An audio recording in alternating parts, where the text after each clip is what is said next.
Okay. Hey, welcome back to Mobility Project. I want to follow up on an idea. We're going to post a video today from some work we did with our dentist friends at AgilityGuard, which is really about putting the jaw into a good position while you work out. And now, I challenge you guys, next time you're in the gym, look what people do with their faces. They do crazy stuff.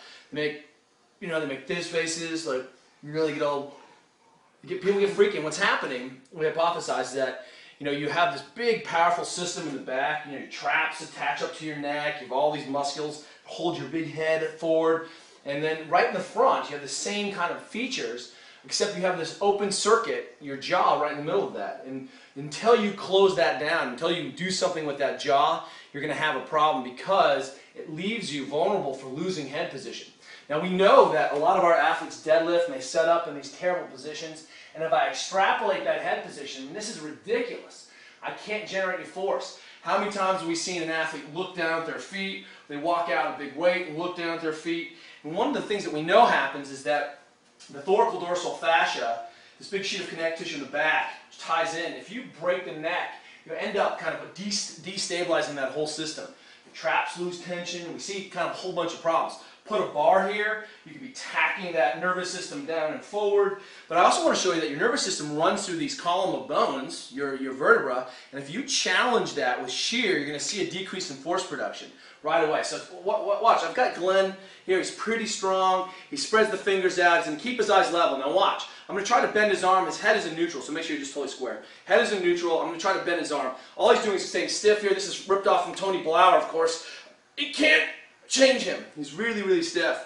Now, as soon as I have him look up, which is our typical deadlift position, watch what happens to his power. His nervous system will shut him down.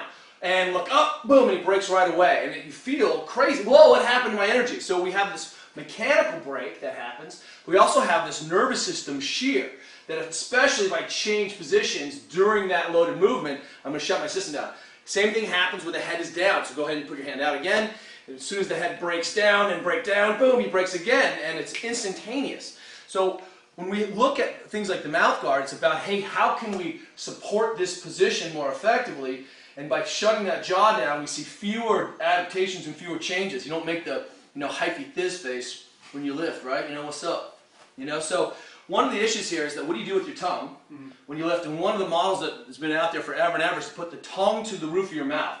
And that tongue lock set your jaw in place. And if you look at the language of Americans, or the language of English, bite down on it, grit your teeth, bite a bullet. What's that about? Well, clenching your jaw is one of the ways that we try to close that neuromuscular gap, improve that neuromuscular loop, and adjust for position. But most of us, since our jaw self-assembles in the womb, our jaw is not in a good position biomechanically. We see a lot of deviation side to side, forward head on neck.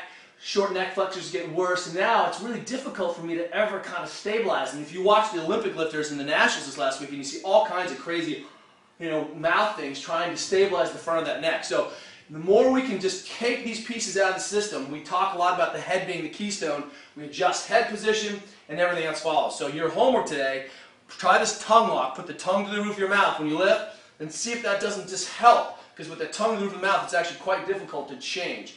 As soon as you lose that head position, you're losing position, which is about power. We'll see you guys tomorrow.